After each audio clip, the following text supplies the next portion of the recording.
Welcome to BACKtalk, the premier podcast from Successful Black Parenting Magazine, featuring in-depth conversations and expert insights on crucial topics for Black families. We are ranked one of the top 4 Black family podcasts on FeedSpot. Now, I'm your host, Janice Robinson Celeste. Now, what if by simply saying yes to one quick blood test, you could uncover the one piece of information that changes everything about your baby's future? And yet, most women never even heard about it. Well, stay tuned and join in on the conversation. I'll be right back.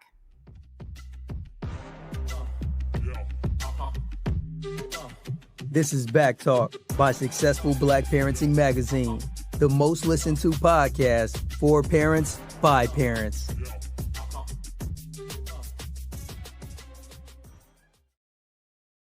Hello, everyone. Thanks for tuning into BACKtalk by Successful Black Parenting Magazine, your go-to podcast talk show for parents. We are live. You can ask questions by posting in the comment section on our Facebook and YouTube, but do it early because we want to make sure we include you. Share our podcast with your friends right now. Shout it out to your followers because sharing is truly caring. And don't forget to use hashtag BACKtalk when you post. I have Dr. Dallas Reed, who is joining us here today on BACKtalk, and she is here to demystify prenatal genetic testing for expectant parents. Welcome to the show, Dr. Reed. Thank you. Thank you so much for having me. Let's start by introducing yourself to our audience. Tell them who you are and what you do. Sure. Where to begin? So I'm a physician. I am a double board certified OBGYN and medical geneticist. I work at Tufts Medical Center in Boston, and I'm the division chief of genetics there. I also am the director of perinatal genetics, and I have 2 clinical practices, one that's average risk obstetrics patients, and then my medical genetics practice as well. And then I also do a lot of consulting for genetic testing companies such as Myriad Genetics, and some other things on the side as well, using my expertise to educate couples and families that are growing about genetics and why it's important to them. That's fantastic. Before we get into this, though, we always start by just doing an icebreaker so people get to know the other side of you a little bit. So Sure. our icebreaker is, what's one thing about you that most people don't know that you would like to share? Hmm.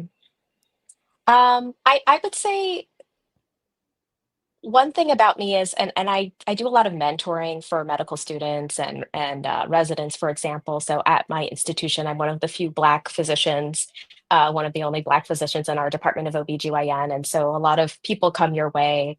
And I think once you get to a certain point in your medical career and the leadership roles that you have, people think that it was a very straight line from the dream that you had to where you are now.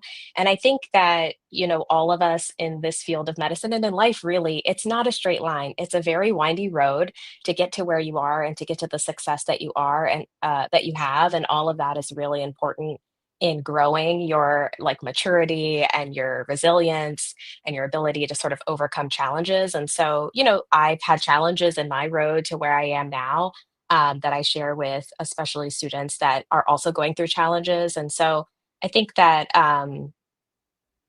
like when you look at somebody, they might look like they have it all together and that it was an easy road for them, but you should know that it's not a straight line. It's a windy road, and maybe ask them about that one day. That's a great answer, and that's absolutely true in life. So thank you for that. Let's talk about the genetic testing. What kind of conditions are you looking for, especially for in Black moms who are pregnant? Yeah, I love to bring this topic up to diverse audiences. And we definitely know when it comes to genetic testing that Black pregnant people and Black families are being talked to about genetic testing less. They're utilizing it less. And Mm-hmm. there's a lot of fear, I think, that comes with it.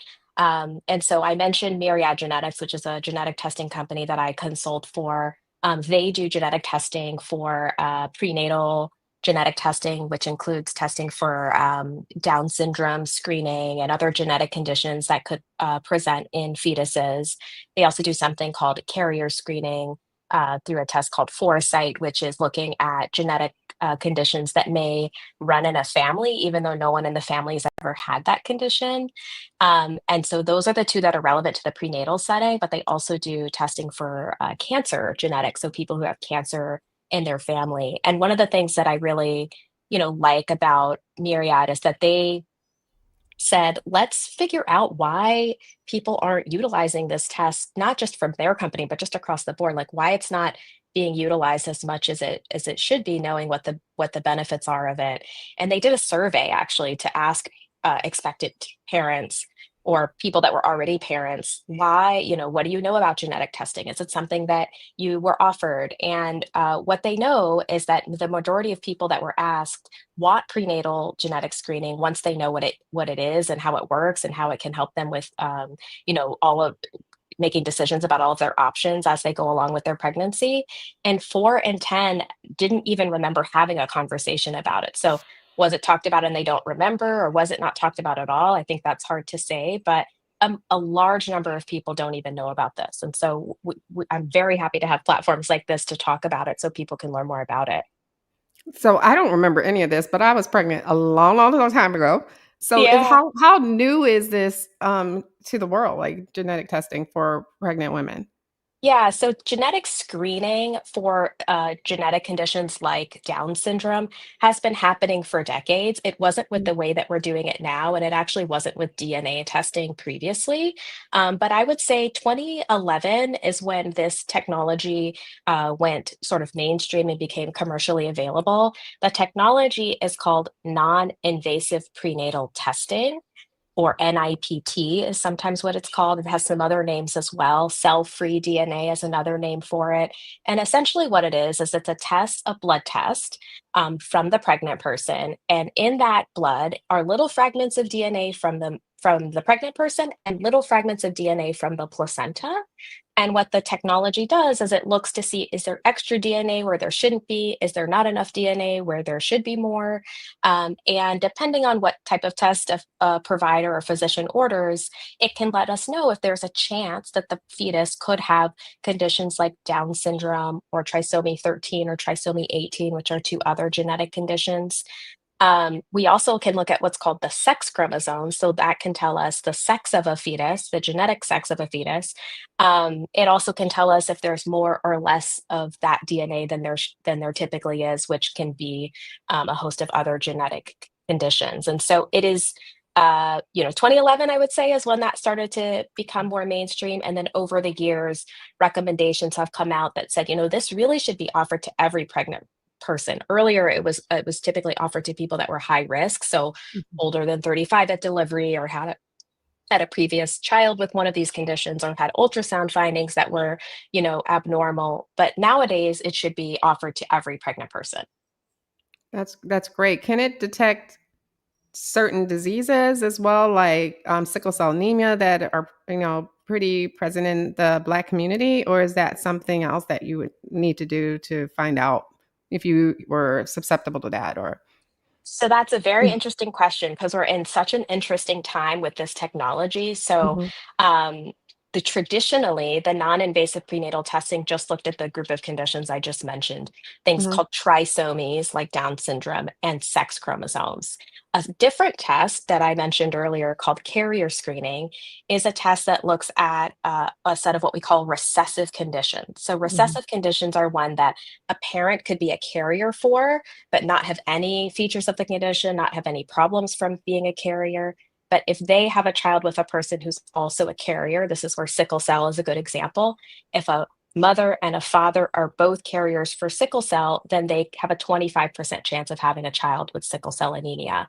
So that kind of testing is called carrier screening, and that has also expanded over the years, where we used to just do screening based on somebody's ethnic background or what they thought their ethnic background was, but we've sort of evolved as well. Genetic testing has become more affordable. And we recognize that that's really not the most equitable approach. And so now many societies, like the American College of Medical Genetics, recommend doing carrier screening that's pretty broad, like 100 or so conditions, offer it to everybody that is pregnant or wants to become pregnant, male and female, to see if they're carriers for any of these conditions, because they wouldn't know otherwise unless uh, they or their parents are both carriers and they had a sibling with the condition, there's no other way that they would know that. So many people don't have family members with these recessive conditions, even though they're carriers for them.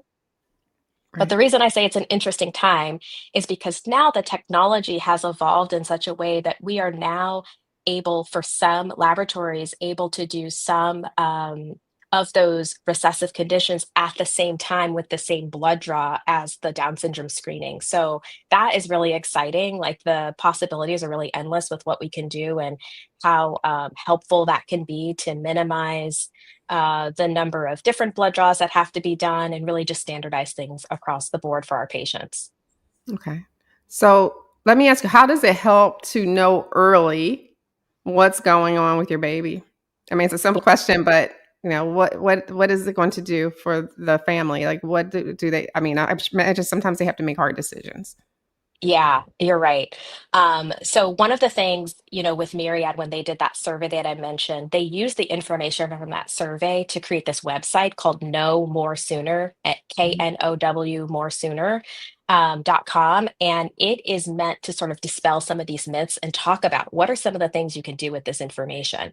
So when you think about carrier screening, ideally we want people to do carrier screening before they get pregnant, and the reason for that is that gives you the most options out there. So if we know that one partner is a carrier for a genetic condition, let's say sickle cell anemia, we want to test their partner to see if their partner is also a carrier. If they're both partners, like I mentioned before, there's a 25% chance that they could have a child with that condition. So now they know that information. What can we do with that?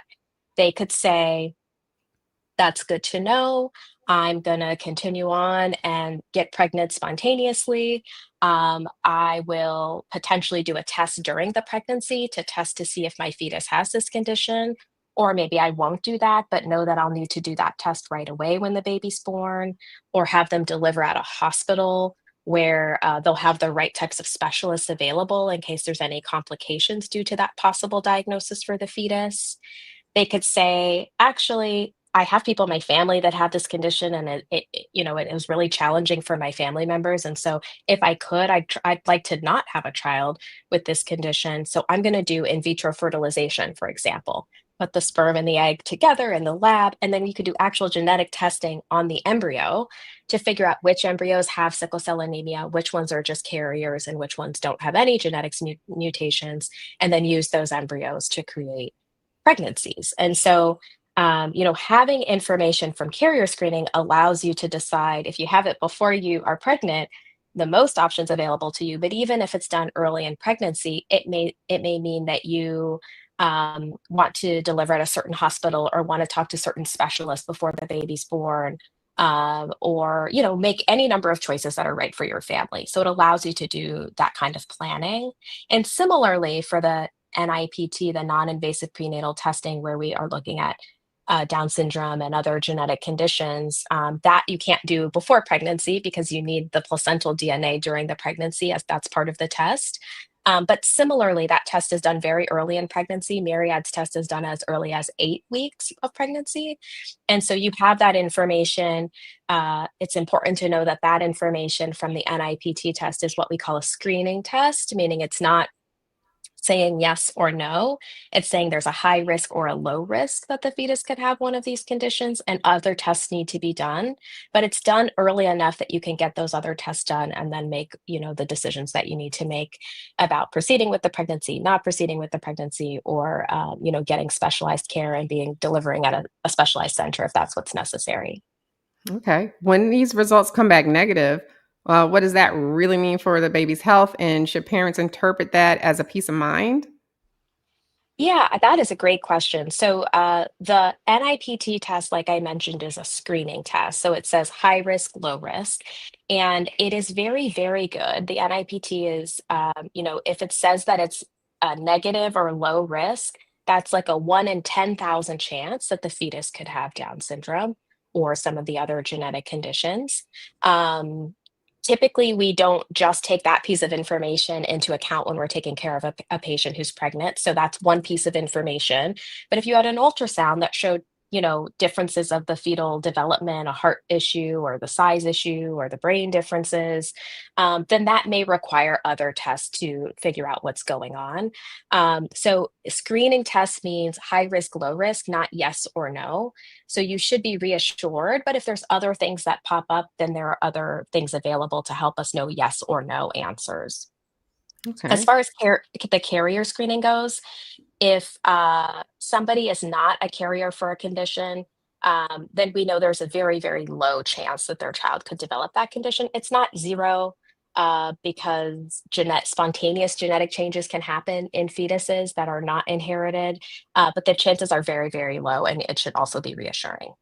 Okay. Do you even need the family's medical history, like from their fathers and everyone else in their lineage, or can you just tailor your genetic testing based on what they know, at face value? Yeah, another great question. So, as part of being a geneticist, what we do when we take care of patients under the genetic setting is we do family history. So, we actually Mhm. draw out family trees. It's called a pedigree when we're doing those types of appointments. And I will say the more information you know, the better. But I also understand families are complicated. People don't talk to each other, people don't tell the truth, people don't know their history. And so, when it comes to carrier screening, and just pregnancy in general, ideally, it is good to know as much as you can because the carrier screening test looks at, 100 or so conditions. The biggest ones out there on the market cover maybe 700 conditions, but that's not every condition known to man. And not every condition is this type in which both parents are carriers. Sometimes there are conditions in which only one parent has to have the genetic mutation in order to pass it on to their child. And so, I still think it's good to know your family history.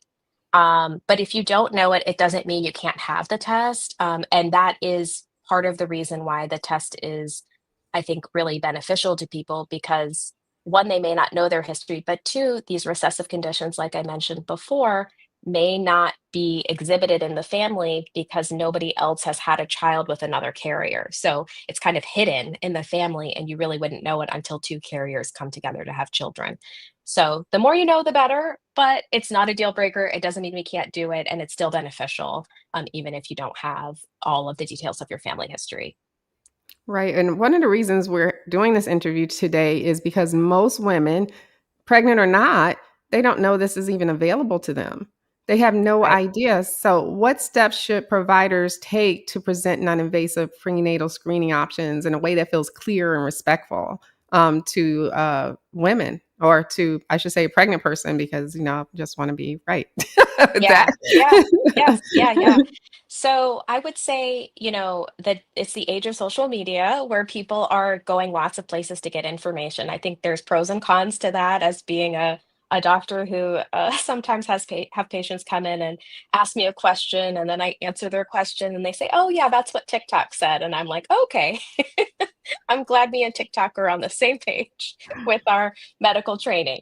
But I say that jokingly. I mean, I certainly think it's hard for patients to get all the information from one source. And I think there are good informational things out there on social media, but things like this, where you can bring things to your doctor and say, hey, I heard about this on a podcast. I don't think we've ever talked about it.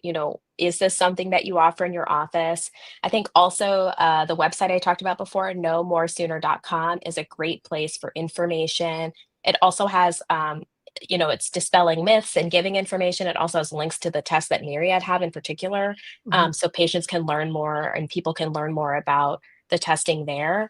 But really, every doctor's office should be offering something in the way of screening for genetic conditions in pregnancy. And so, it may not be this, even though we know the guidelines say that this is something that should be offered to everybody. And so, I think the patients can bring something to the table in regards to this. And then, we, I think as a professional society, need to do a better job of educating our colleagues. And that's one of the things I really like about the work that I do is that it's not very common. I mean, I probably should have said this at the beginning, to have an OB/GYN and a medical geneticist in one person is pretty uncommon. There's probably about 40 of us in the country, and a handful that are Black, I would say. And so it's really, really not a common combination. And so most of the OBGYNs you're going to go to do not have like extra training in genetics, but they should know about this testing, or they should have colleagues, prenatal genetic counselors, or people that are master's trained and specialize in talking about genetics with patients and physicians, to be quite honest with you.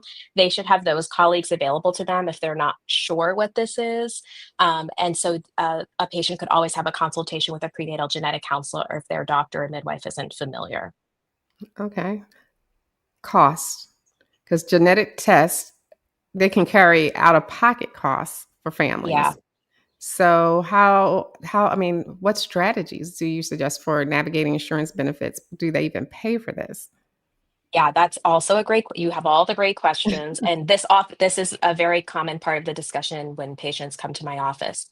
It's obviously gonna be, like, state and insurance dependent, but, genetic testing companies like Myriad Genetics usually have a pretty favorable approach to cost, where they typically do what's called a benefits investigation with the patient's insurance. Once the sample is received by the laboratory, they then talk to the insurance about the cost of the testing, and then reach out to the patient if there's going to be an out-of-pocket cost. For Myriad, if it's going to be more than a $100 out of pocket, they'll let the patient know before they finish running the test and talk to them about their payment options.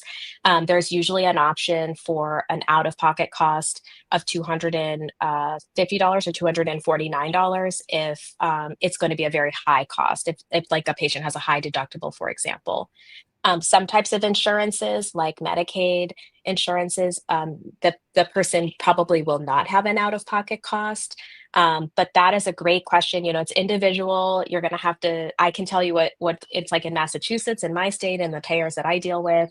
But you know, there's also information about costs on the website for Myriad Genetics and sort of how they deal with that. But I think that's another reason I've enjoyed partnering with them, is because they are trying to make this accessible to patients, and make cost not a prohibitive factor like in the decision making, because these are such important pieces of information for people to know like how to proceed with building their family.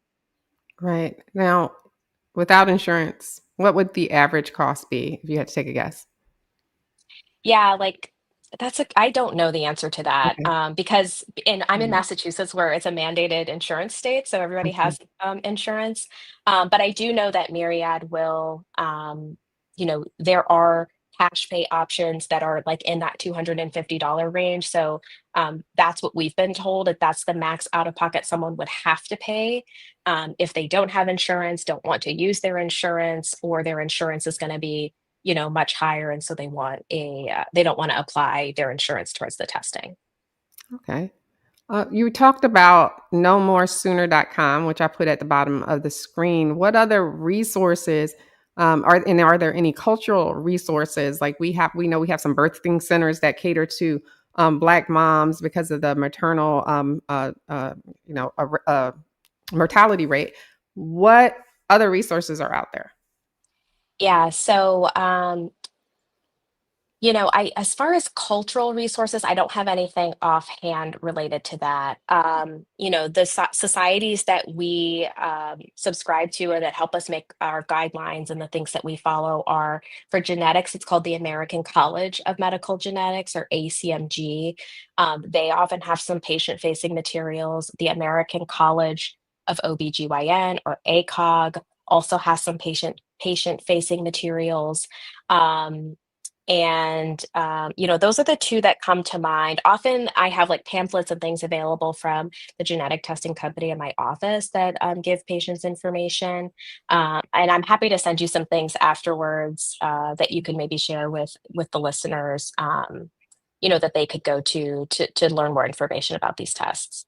No, that's fantastic. I would love to get that, and then we can also roll that into maybe an article for our publication with this accompanying video. So I think that would help moms make some Yeah. decisions. So let's talk about the sneak peek promise a little Yeah. bit. Tell people what that's about. So SneakPeek is another test by Myriad Genetics. I think they're the only ones that have this test available. It's available in stores, so it's not a test like the carrier screening or the Foresight Carrier Screening is the name of the one from Myriad, or Prequel Prenatal Screen is the one for non-invasive prenatal testing from Myriad. Those have to be through your doctor. So you can get information and bring it to your doctor if they haven't talked to you about it yet, or your doctor, can order it directly. But SneakPeek is one that you can get at the store, like at Walgreens, for example, Amazon.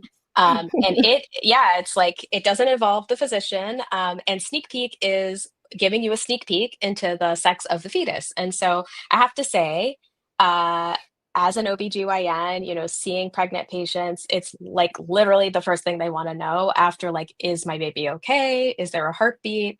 As early as possible, they want to know the sex of the baby. And so Sneak Peek allows you to know that information as early as 6 weeks. And it just tells you that it's predicted to be male, predicted to be female, and lets people start to bond with their baby as early as 6 weeks, which I think is really helpful for patients. Pregnancy is hard, and people have so much anxiety and so much to think about, and so much that they're wondering about as pregnancies go on. So if we can kind of check one thing off the list early on, I think that they really appreciate that, and I do think it helps them to bond with their babies. We're going to come back to the bonding part, but are these Yeah. tests reliable? Are they really reliable? And what's Yeah, what? it Go is ahead. reliable. Yeah, it is reliable. There are pretty clear instructions on how to collect the sample. So it's still a blood test that's collected at home. And so there are some pretty specific directions on how to do that. So as long as those directions are followed and they have good quality data when they get the DNA, then the testing is very reliable. If it's unclear or the data isn't clear, then they won't just issue a result that says, male or female. They will say, like, this, we weren't able to complete this testing. And same is true for the Foresight Carrier Screening and the Prenatal Screen, that there can be things that make it so that a result isn't attainable. But if they are able to get a result, then it is pretty reliable, keeping in mind that the prenatal screen is a screen, not a yes no test. It's a high risk, low risk test. So if it says low risk, it's not saying there's no chance that the fetus could have one of those conditions. Got it. Okay. So let's go back to the sneak peek promise, because I just think that's fascinating that we can go to Walgreens and find out the sex of our baby and it's accurate. Like, is it a test that you send out, or is it a test like it's not a test like you like a pee stick, they say, right? It's not No, yeah. No, not it's that. not like a urine pregnancy test. No, Right. it is a blood sample that is collected. Okay. And I will say, typically what I tell my patients in the office is that the blood test, so either Sneak Peek or the Prequel Prenatal Screen, they both will look at fetal sex. They are as accurate as ultrasound. Wow. So it's not 100%. Nothing in genetics is 100%, so we'll never say that. But it's 99% accurate that if they are seeing the male sex chromosomes, which, taking you back to high school biology, are X and Y chromosomes, then they're going to tell you that it's expected to be male. If they see no Y chromosome, then they're going to tell you they expect it to be female. So that they can say with 99% certainty. Now, there Wow. can be, to get into deep genetics, there can be genetic conditions that cause the sex chromosomes to be XY, which we typically associate with male sex, and then the genitalia don't appear male. That's a whole different thing. That's a whole genetic Mhm. condition. And that doesn't mean the test was wrong. The test saw XY, there is XY, but there's other sort of biological and genetic reasons that the genitalia don't appear male. So that's getting deep into the weeds of my Mhm. work, but I wouldn't count that as being, like, unreliable. I would count that as that it was correct. It saw what it saw, but there's other reasons why that might not be the case on what you see when the baby's born. Wow, all of this is so interesting. It really is. So let's get back to bonding. Like, how can knowing the gender sooner support parent baby bonding? Well, I think it's something very important. Now, I wouldn't say to all couples, but to some couples, it is a very important thing for them to start the process of thinking of names and thinking about what the nursery will look like and starting to share that information. We know that gender reveals are very popular these days. Just like to build a community that they have around that pregnancy and that baby. We know that. Community is really important in pregnancy and the postpartum period and building that support. And so I think that it is something that just brings people together and helps them to sort of focus a lot of their nervous energy around something positive, and they can start really, a lot of people feel like they really can start planning once they know if they're having a boy or girl. Yeah, I love that idea. That way you can decorate and do whatever you want. Yeah. We're not sticking to traditional colors like blue and pink anymore, but still, you still might want to know just so that way you can tell, if you want to tell everyone so that they can get you appropriate gifts. That's Yeah, I fantastic. mean, there's a reason gender reveals are so big, right? That Yeah. people are really into them. And so people really want to know as soon as possible, even if it's just going to be in an envelope somewhere for someone else to open and put the cake together and all of that. They just really, really want to know as soon as they can. I like that. And it's also, sorry to interrupt, but it's No. also like the first question somebody asks you, like, oh my God, I'm pregnant. They're like, is it a boy or a girl? Right? That's the first question you get. So everybody is fascinated with knowing if it's a boy or a girl. So sneak peek Yeah. 6 weeks, you can know. So now you And guys know. I should say in the doctor's office, you usually can't know until, Prequel, you can do as early as 8 weeks. Some of the other competitors, not until 10 weeks. And then the ultrasound doesn't really show you until like 18 to 20 weeks when you have that big anatomy ultrasound. So 20 weeks, 6 weeks, that's a big difference if you're going through a pregnancy. Wait, how soon with sneak peek? 6 weeks. 6 weeks. Oh, they should be Like advertising on our website, Like really. you literally just found out you were pregnant 5 seconds ago and do the test and you Wow. can find out. I should also say the nice thing about Sneak Peek is you can get the results same day or next day that the blood is received by the laboratory. So it's also like not only is it early, you also get results back really, really quick. Okay, so you guys heard it here. If you don't know about it, that and you're pregnant, or you just found out you're pregnant, you can even find out what sex your baby is pretty much as soon as you found out. That's Right, fantastic. exactly. Wow. Okay. Yeah. Now you talked about patients coming to you from TikTok with their Yeah. theories and things. What are the most common myths that you hear about prenatal genetic testing, and how do you guide moms to distinguish from facts and fiction? Like, what do you say? Yeah, I mean, we're in such a time of like distrust of the medical field, and I think Yeah. in pregnancy care, to be honest, it's for good reason in some ways. So, I really try to figure out what my patients are feeling, where if they have distrust, where that's coming from, and all of that. I think one of the things that I hear a lot about carrier screening in particular is I don't really need to do that test because nobody in my family has any of those conditions. And as we talked about already a couple times, that is pretty common. Like I'm somebody who sees children with rare genetic conditions who have recessive conditions because their parents were both carriers and had nobody in the family with those conditions. Like that's how these conditions happen, and that's the pattern that we typically see in a family history. And so the reason that we're offering that test is if we could just rely on everybody having had a family member with it and coming to us and telling us that, then we would easily know who's at risk and who's not at risk. But you don't know that with these recessive conditions. And so that's why carrier screening can be beneficial. So, that's one myth, is that nobody in my family had this, so I don't need to do it. I think the second myth is what people think you can do with the information. So, it's a really interesting time in our country right now. And I'm in Massachusetts where there's a lot of protections for reproductive health and reproductive decision making. And obviously, there's places where there's more restrictions than there are in my state. But I think a lot of people think either carrier screening or NIPT is just like for people to decide if they want to have an abortion or not. And that's actually not Mhm. true. There's a lot more information that you can gather. And I would say many times, even in my state where we have pretty generous laws around abortion.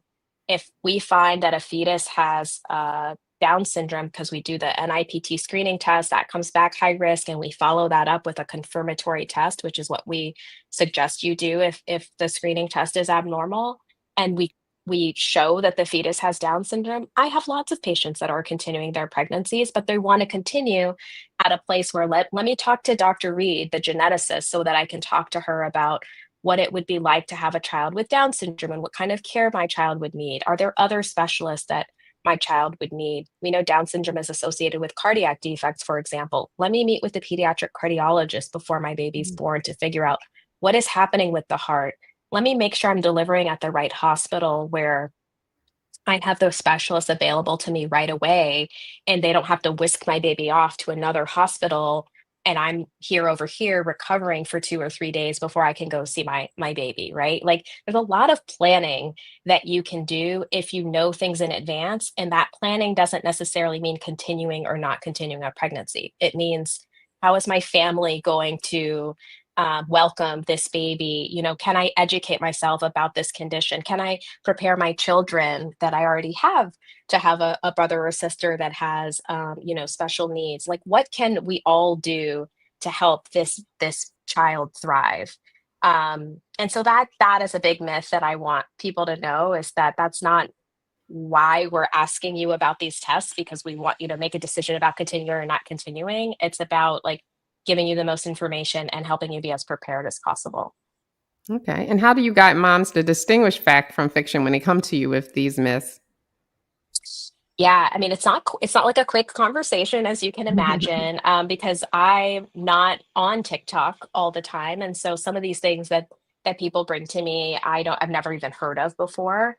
I think I have a pretty good relationship with my patients, and so one way is just to be open and non-judgmental and saying, okay, well, tell me more about that. Like, how did you find that information, or why was that interesting to you, or what about that was intriguing to you? And then really, I'm not really here to kind of like tell them you're wrong or that's not true, but I just tell them, like, from my experience in the medical perspective, like, here's what we offer and this is why we offer it. This comes up a lot when patients want to do a birth plan. So that's usually the first question is, do I need a birth plan? And my answer is, you don't need a birth plan. It's not a requirement. We have pretty structured ways and protocols and things like that about how to take care of pregnant patients and deliver babies and how to react to certain situations. But if a patient has certain preferences that they want to make sure are very clear to us, I do think it's helpful to write them down. And I like to go through every single line of the birth plan with my patients and say, okay, you said you didn't want Pitocin. Let's talk about that. Why don't you want Pitocin? Let's talk about what it's used for and what scenarios we use it and why we use it. And what I find is, like, once we actually sit down and talk about it, um, we're on the same page at the end of the day. Like, they understand in what situations we would offer it, um, and they can decide if they want to use it or not use it. But most of the time after that conversation, patients are like, okay, yeah, that makes sense. And the other thing I tell patients is just to, you you obviously, it's a very scary time to have a baby. I have 2 kids myself. Even knowing all of this that I know about pregnancy and postpartum care, it's still a scary time to go through a pregnancy and deliver. You don't know what's going to happen. But I want to make sure that they feel empowered, or their support person feels empowered to um, you know, know the pros and cons of everything that's being offered to them. Like, what are the risks of doing it? What are the benefits of doing it? What happens if I do nothing? Right? Make sure you understand the answers to all those questions, and then you're going to make the best decision for you and your baby. But if you're not being told those things, you need to escalate, to somebody higher than the person you're talking to if you're not getting those answers to those questions.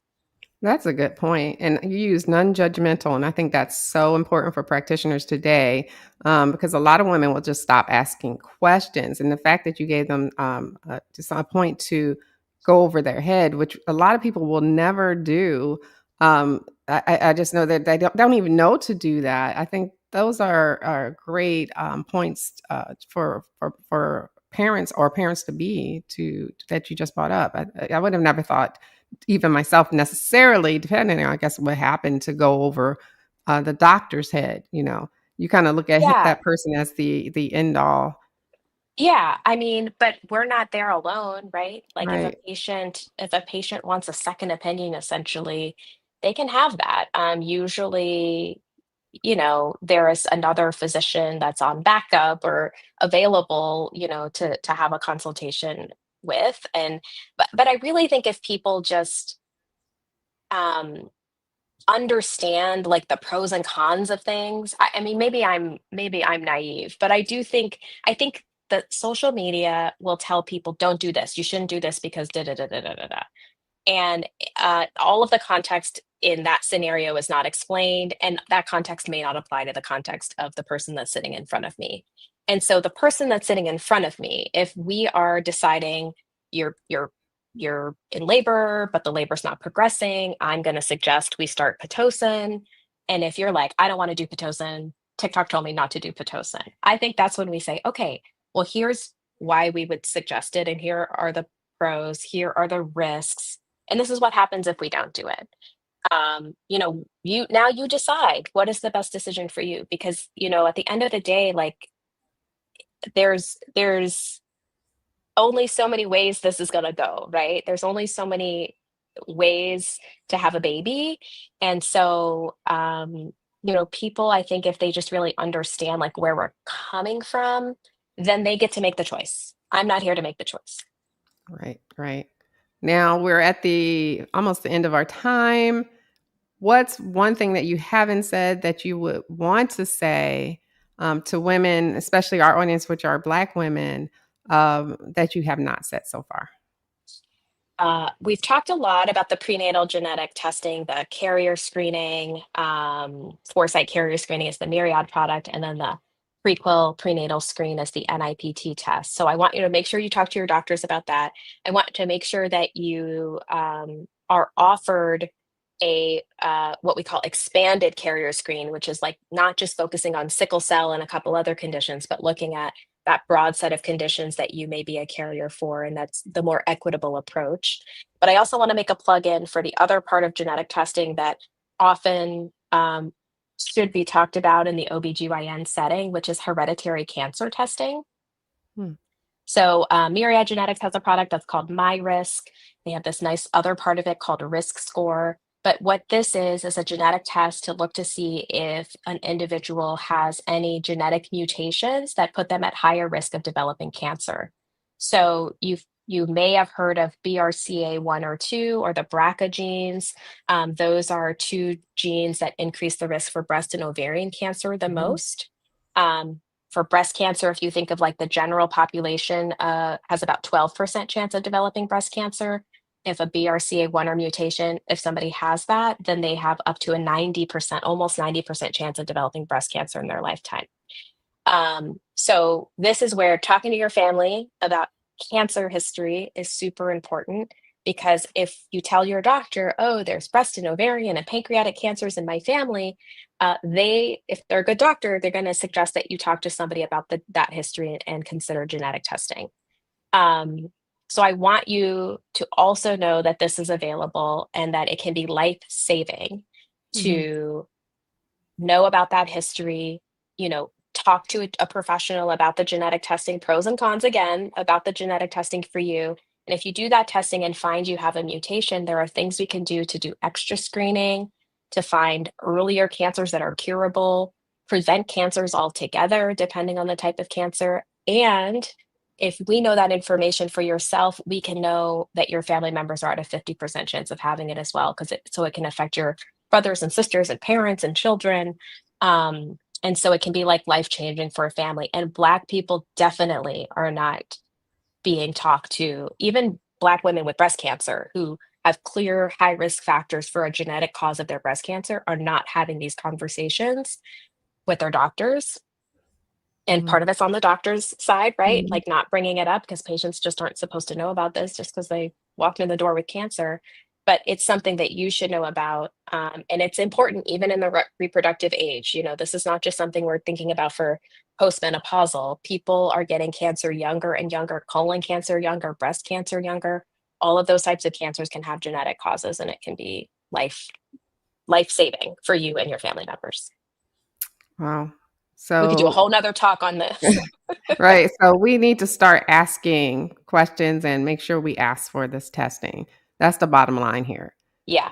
Yeah. Okay. And know your family history, right? Mhm. You might be visiting family for summer break coming up, talk to them about these things. It's hard to talk about cancer, but talk to them about these things, so that you can bring that back to your doctor and say, hey, I think I have a strong family history of this. Is there something we should do about that? No, that's very good. How can listeners follow you or get follow your research even and stay connected with you on social media? I'm mostly on LinkedIn. I'm not on a lot of the other social media platforms. So you can find me on LinkedIn, Dallas Reed MD. Um, and also, please check out knowmoresooner.com to learn more about these, the myths around the genetic screening and actions you can take if you do end up having a high risk result. Well, Dr. Reed, I want to thank you for coming on our show. It's been a pleasure to talk about these things that we didn't even know existed. So I'm glad you brought it to the forefront. And I hope that everyone who is listening to this now and the replay will share it with everyone. So thank you again. Thank you so much. It was great talking to you. Okay. And a big shout out to all of you guys who are watching the replay of the special edition, or sorry, this is not our special edition. This is our weekly edition. I shouldn't have said that because we just did a special edition earlier, but thank you for watching live and for watching the replay as well. Be sure to follow us on social media. Click on everything, follows, likes, ads. And until next time, I wish you all the best and much success. So take care. And thank you so much for listening, everyone. Thanks for tuning in to BACKtalk by Successful Black Parenting Magazine. We'll see you soon.